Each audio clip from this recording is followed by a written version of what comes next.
রাসূল আকরাম সাল্লাল্লাহু আলাইহি ওয়াসাল্লাম তিরমিজির এক বর্ণনায় বলছে, যতটুকু জানবা আমার হাদিস ততটুকু বলবা। ইত্তাকুল হাদিস ইল্লা মা আলিমতুম, এই শোনো, আমার থেকে হাদিস বলা থেকে সতর্ক থাকবা।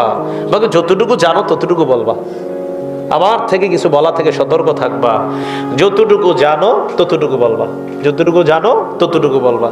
তাহলে আমরা বাস আজকে থেকে আমাদের প্রতিজ্ঞা, নবীজি সাল্লাল্লাহু আলাইহি সাল্লামের কথা আমরা বাণী যতটুকু জানবো ততটুকুই বলবো।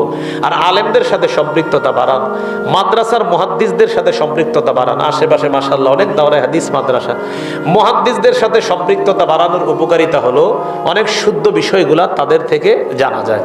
আপনারা কি করেন, মাহফিলগুলাতে শুধু দূরের আমাদেরকে আনতে চান, আশেপাশের মাদ্রাসার মুহাদ্দিসদেরকে খুব বেশি পরিমাণে মাহফিলগুলোতে দাওয়াত দেন।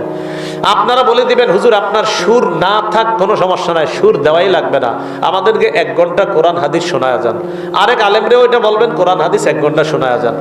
এরকম আশেপাশের মুহাদ্দিসদেরকে আপনারা দাওয়াত দেন, দেখবেন এই মুহাদ্দিসরা আপনাদেরকে নিয়ে ইনশাআল্লাহ কোরআন সুন্নাহের বিপ্লব এই এলাকায় ঘটায় দেবে ইনশাআল্লাহ।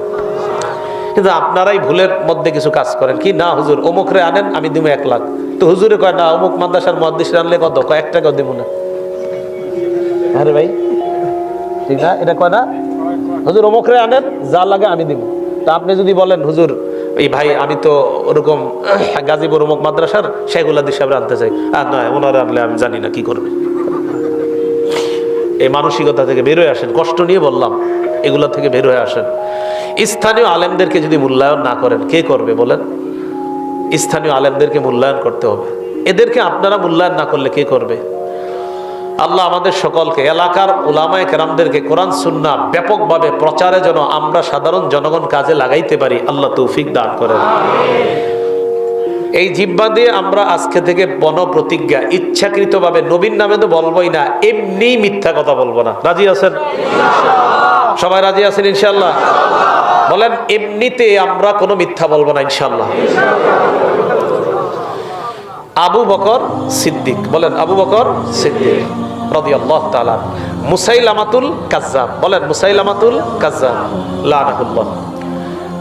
আবু বকর সিদ্দিক, এই যে সিদ্দিক উপাধিটা এই যুগেও কারা কারা পাইতে চান ইনশাআল্লাহ? হাত নামান। বুখারী শরীফের 6094 নম্বর হাদিসের বর্ণনা, قال رسول الله صلى الله عليه وسلم আলাইকুম বিসিদকি ফাইন্না সিদকা ইয়াহদি ইলাল বীর, তোমরা সত্যবাদিতা অবলম্বন করো, সত্য মানুষকে পুণ্যের রাস্তা দেখায়। এবার আমি বলবো, আপনারা বলবেন সত্য কিসের রাস্তা দেখায়? মত সবাই সবাই, সত্য কিসের রাস্তা দেখায়? ওয়া ইন্নাল বিররা ইয়াহদি ইলাল জান্নাহ, পুণ্য জান্নাতের রাস্তা দেখায়। পুণ্য কিসের রাস্তা দেখায়? তাহলে আগে থেকে আসেন, সত্য কিসের রাস্তা দেখায়? পুণ্য। পুণ্য কিসের রাস্তা দেখায়? সত্য কিসের রাস্তা দেখায়? পুণ্যের। পুণ্য কিসের রাস্তা দেখায়? নবীজি বলেন ইন্নার রাজুলা লা ইয়াসদুকু, কোন মানুষ যখন সত্য কথা বলে, বলতেই থাকে ওয়া তাহাররাস সিদকা, অন্য বর্ণনায় বারবার সত্য বলে, হাত্তা ইয়াকুনা, এই বর্ণনায়, অন্য বর্ণনায় হাত্তা ইউক্তাবা ইনদাল্লাহি সিদ্দিকা, ওই ব্যক্তির নাম আবু বকরের নাম যেমন সিদ্দিক, এই জামানায় আপনাদের কেউ যদি এমন সদা সত্য বলেন, আপনার নামটাও আল্লাহর খাতায় সিদ্দিক লিপিবদ্ধ হয়ে যায়। সিদ্দিক অধিক সত্যবাদী। ওয়া ইয়াকুম ওয়াল কাযিব, তোমরা মিথ্যাবাদী থেকে বাঁচো, মিথ্যা বলা থেকে বাঁচো।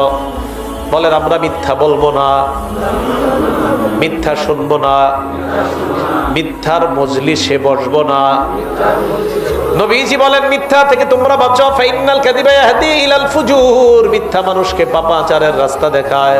ওয়া ইন্নাল ফুজুরা ইয়াহদি ইলান নার, পাপাচার জাহান্নামের রাস্তা দেখায়। ইন্নার রাজুলা লা ইয়াকযিব, মানুষ যখন মিথ্যা বলে, বারবার মিথ্যা বলে, ওয়া ইয়াতাহাররাল কাযিবা, মিথ্যা বলতে বলতে, হাত্তা ইউক্তাবা ইনদাল্লাহি কাযযাবা, মুসাইলামা মিথ্যা নবুয়ত দাবিদার, তার নাম যেমন কাযযাব। এই জামানায় বারবার মিথ্যা বলতে বলতে ওই মানুষটার নাম আল্লাহর খাতায় কাযযাব লেখা হয়ে যায়। নাউযুবিল্লাহ। কাযযাব, অধিক মিথ্যাবাদী। আমরা সিদ্দিক হব না কাযযাব হব? আল্লাহ সিদ্দিক হওয়ার তৌফিক দান করেন। বলেন হুজুর এই জন্য কি করতে পারি? সবাই বলেন সবাই বলেন এজন্য কি করতে, সবাই বলেন এজন্য কি করতে পারি, কি করবেন এবার শুনেন। বলেন মিথ্যা থেকে বাঁচার কি উপায়, বলেন। থামেন, এবার একের পর এক উপায়গুলো বলি, এগুলো অবলম্বন করবেন। উপায় নাম্বার 1, বলেন কথা কম বলবো। কি বলবো কম? এটাও হাদিস আছে, আবু দাউদ শরীফের 5008 নম্বর হাদিসের বর্ণনা। ক্বালা রাসূলুল্লাহ সাল্লাল্লাহু আলাইহি ওয়াসাল্লাম, নবীজি বলেন লাকাদ উমিরতু আন আতাজাওয়াজা ফিল কওল, আল্লাহর পক্ষ থেকে আমাকে আদেশ করা হয়েছে আমি যেন কথা সংক্ষেপে বলি। সুবহানাল্লাহ, কথা কি বলি? ফাইনাল জাওয়াজা হুয়া খাইর, সংক্ষেপে কথার মধ্যে কল্যাণ আর কল্যাণ। সংক্ষেপে কথার মধ্যে কল্যাণ আর কল্যাণ। তাহলে বলেন মিথ্যা থেকে বাঁচার 1 নাম্বার উপায় কি? কথা কি বলা কম, কথা কম বলা। 2 নাম্বার, বলেন অনর্থক কথা একেবারেই বলবো না। নাসাই শরীফের 1414 নম্বর হাদিস, কানা রাসূলুল্লাহ সাল্লাল্লাহু আলাইহি ওয়াসাল্লাম ইউকসিরুজ যিকরা, আল্লাহ নবী অধিকাংশ সময় জিকির করতেন, অধিকাংশ সময় জিকির করতেন। ওয়ায়ুকিল্লুল লাগওয়া, অনর্থক কথা বলতেন না। ওয়ায়ুতিলুস সালাহ, লম্বা সময় নামাজ পড়তেন। ওয়ায়ুকাসসিরুল খুতবা, খুতবা সংক্ষেপ করতেন। আমাদের কেউ যদি লম্বা সময় নামাজ পড়ে পিছনে 10-12 জন বসে এমন করে তার তাড়াতাড়ি আপনি নামাজ সংক্ষেপ করেন, কি আপনার, আমরা 10-12 জন আইছি আপনার সাথে সাক্ষাৎ করি, বেটারা নামাজও পড়তে দেয় না। আজীব মাসালা। নবীর সুন্নত তো একটা, আমরা করি আর একটা। লম্বা সময় নবী নামাজ পড়তেন, খুতবা শর্ট করতেন নবী সাল্লাল্লাহু আলাইহি সাল্লাম, কথা কম বলতেন, জিকির বেশি করতেন। আমরা পুরাটাই উল্টা। তাহলে মিথ্যা থেকে বাঁচার 2য় উপায়, অনর্থক কথা একেবারেই বলবো না ইনশাআল্লাহ। ঘরেও অনর্থক কথাবার্তা বলবো না। ছেলে মেয়ে সবাইকে খুব সুন্দরভাবে চালানো, তাদেরকে বই পুস্তকের মধ্যে রাখা, কায়দা আম্পারার মধ্যে রাখা, একদমই ইলেকট্রনিক মিডিয়ার সাথে তাদেরকে ধারে কাছেই না রাখা ইনশাআল্লাহ। 3 নাম্বার, আমরা আল্লাহ পাক রব্বুল আলামিনের পক্ষ থেকে রাসূল সাল্লাল্লাহু আলাইহি সাল্লামের একটা ধমক সবসময় মনে রাখবো, যে আল্লাহ পাক রব্বুল আলামিন ওই মানুষগুলাকে অপছন্দ করেন যেই মানুষগুলা গরুর জিহ্বা দাঁতের সাথে লাগায়া যেইভাবে আওয়াজ করে, এইভাবে কিছু মানুষ চটকদার কথার মাধ্যমে মানুষকে আকৃষ্ট করে রাখে। নবীজি বলছেন এই মানুষকে আল্লাহ অপছন্দ করে। হ্যাঁ, আবু দাউদ শরীফের 5005 নম্বর হাদিস। কোন কিতাব? হাদিস নাম্বার, বিসমিল্লাহ। আমি চিন্তায় আছি এগুলা কি কদিন পরে আবার কিতাবে না পাই কিনা খুঁজে। আল্লাহুম্মা লাকাল হামদু ওয়া লাকাশ শুকরু। 5005 নম্বর হাদিস আবু দাউদ শরীফের। ক্বালা রাসূলুল্লাহ সাল্লাল্লাহু আলাইহি ওয়াসাল্লাম, ইন্নাল্লাহা ইউবগিদুল বালিগা মিনার রিজালিল্লাযী ইয়াতাখাল্লালু বিলিসানিহি তাখাল্লুলাল বাকিরাতি বিলিসানিহা। নবীজি বলেন গরু যেমন তার জিহ্বা দাঁতের সাথে লাগিয়ে কামড়ায় কামড়ায় চাবায় চাবায় কথা বলে, আওয়াজ করে ভয়ঙ্কর আওয়াজ, এইভাবে কোন মানুষ যদি তার জিহ্বা আর দাঁত একসাথে কইরা মানুষকে আকৃষ্ট করার জন্য চাবায় চাবায় কথা বলে, মানুষকে আকৃষ্ট করার জন্য চটকদার কথা বলে, এই মানুষটাকে আল্লাহ অপছন্দ করে। বলেন নাউজুবিল্লাহ।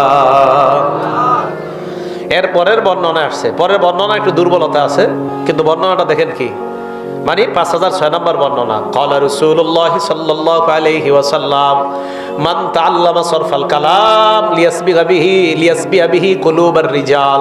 মান তাআল্লামা সরফাল কালাম লিয়াসবিহা বিহি কুলুবার রিজাল, যে ব্যক্তি চিত্তাকর্ষক কথা শিখে মানুষের দিলকে আকৃষ্ট করার জন্য, লাম ইয়াকবালিল্লাহু ইয়াউমাল কিয়ামাতি সরফান ওয়ালা আদলা, কিয়ামতের ময়দানে আল্লাহ তার ফরজ নফল ইবাদত কবুল করবে না। তাহলে চিত্তাকর্ষক মিথ্যা কথা বলা যাবে না, কোরআন সুন্নাহ যত সুন্দরভাবে উপস্থাপন করা যায়। তাহলে আমরা ওই যে 3 নম্বর উপায় মিথ্যা থেকে বাঁচার, যে আল্লাহর নবীর এই ধমক মনে রাখবো, যে আমি যদি চাবায়া চাবায়া মানুষকে কথা বলতে চাই, আর এই কথাটা যদি আমার উল্টা পাল্টা হয়, আর আমি মানুষকে খুব আকৃষ্ট করলাম, তাহলে আমারে কে অপছন্দ করবে? আল্লাহ। 4 নাম্বার, বলেন বেশি চুপ থাকবো। বেশি কি থাকবো? না পুরাটা হয় নাই। বলেন যা বলবো ভালো কথা বলবো, না বলতে পারলে চুপ থাকবো। এটাও হাদিস আছে সহিহ বুখারীর 6018 নম্বর হাদিস। ক্বালা রাসূলুল্লাহ সাল্লাল্লাহু আলাইহি ওয়াসাল্লাম, নবীজি বলেন, মান কানা ইউমিনু বিল্লাহি ওয়াল ইয়াউমিল আখির ফালইয়াকুল খায়রান আও লিয়াসমুত। নবীজি বলেন, যে ব্যক্তি আল্লাহ বিশ্বাস করে, আখিরাত বিশ্বাস করে, ওই ব্যক্তি যেন উত্তম কথা বলে, না পারলে যেন চুপ থাকে। বললে উত্তম কথা, না বললে চুপ। বলেন, বললে, না বললে। এখন কথা হলো চুপ থাকার কি ফায়দা? তিরমিজি শরীফের 2501 নম্বর হাদিসের বর্ণনা। ক্বালা রাসূলুল্লাহ সাল্লাল্লাহু আলাইহি ওয়াসাল্লাম, মান সামাতা নাজা। নবীজি বলেন, যেই ব্যক্তি চুপ থাকে, নাজা, ওই ব্যক্তি নাজাত পেয়ে যায়। কি ভাই, যে চুপ থাকে সে কি পেয়ে যায়? নাজাত পেয়ে যায়। আরেকটা কি হাদিস মনে রাখবেন, বুখারী শরীফের 6473 নম্বর হাদিস, মুগীরা ইবনে শুবা রাদিয়াল্লাহু তাআলা আনহুর বর্ণনা। সাল্লাল্লাহু আলাইহি ওয়াসাল্লাম ইয়ানহা আন কিলা ওয়া ক্বাল। আল্লাহর নবী অনর্থক পেচাল পাড়তে নিষেধ করছেন। আজাইরা বাদানুবাদ করতে নবী নিষেধ করছে। সামনে নির্বাচন, চা দোকানের সামনে বৈশা 3টা পর্যন্ত হুদাই মানে বুঝাইবে উনি রাষ্ট্রের সব, এই 3-4 জন বৈশা 5-7 জন বসবে আর কি, চা খাইবার বুঝাইবো, মানে এটা হইলে এটা হবে, ওইটা হইলে এরকম হইতো, মানে এরকম একটা অবস্থা। মানে এদেরকে যদি এই দেশের উপদেষ্টা বানায় দেওয়া হইতো, অথচ এর কথা কিন্তু কেউ গনতেছে না, ঠিক না? আপনারা কষ্ট নিয়েন না, তো এই অনর্থক সময়গুলো কেন নষ্ট করছেন? অনর্থক সময় নষ্ট করা যাবে না। তাহলে আজাইরা পেচাল, এটা নবীজি নিষেধ করেছেন। ওয়াকাসরাতিস সুআল, বেশি প্রশ্ন করতে নবী নিষেধ করছে। ওয়া ইদাআতিল মাল, সম্পদ অপচয় করতে নবী নিষেধ করছেন। ওয়া মানইন ওয়াহাদ, কৃপণতার ভিক্ষা করতে নবী নিষেধ করছেন। ওয়া ওয়াদিল বানাত, কন্যা সন্তান জীবন্ত পুঁতে ফেলতে আল্লাহ নবী নিষেধ করছেন। তাহলে কি বুঝতে পারলাম আমরা? সালামে কয় নাকি 30 অথবা 40, 40-এ বর্ণনা। তাহলে 90 আর আমরা বলবো না, এবং অন্যদেরকে মহব্বতের সাথে বুঝিয়ে দিবে, এটা আর বলবেন না। মসজিদে কথা বললে, এটা মসজিদে কথা বলবেন না। মসজিদে কথা বলা তো অবশ্যই ঠিক না। মসজিদে 3 কাজ, বলেন কয় কাজ? মুসলিম শরীফের হাদিস, 1 নাম্বার আল্লাহর নামাজ, আল্লাহর জন্য নামাজ পড়া, জিকির করা, কোরআন তেলাওয়াত করা, এই 3 কাজ মসজিদে হওয়া। এখন আবার একদলের মনে মনে কি আছে জানেন? হুজুরে জুমার দিন আলোচনা করে, এটা মনে মনে এসে গেছে, এটাও জিকির। বলেন এটা কি? হ্যাঁ, এটা জিকিরের অন্তর্ভুক্ত, এটা জিকিরের অন্তর্ভুক্ত। এখন মসজিদে কয় কাজ? 3 কাজ। তাহলে কথা বলা ঠিক না, মসজিদে কথা বলা কি না ঠিক না, আমরা কথা বলবো না মসজিদে। হ্যাঁ, এটা বয়ান করতে গিয়ে ওই ফেরেশতা বলে যে তুমি চুপ করো, আল্লাহর ওলি, আল্লাহ দুশমন, এটা বলবো না, এটা নবীজির কথা না, এটা নবীজি বলে নাই। এটা আমরা মহব্বতের সাথে বলে দিব।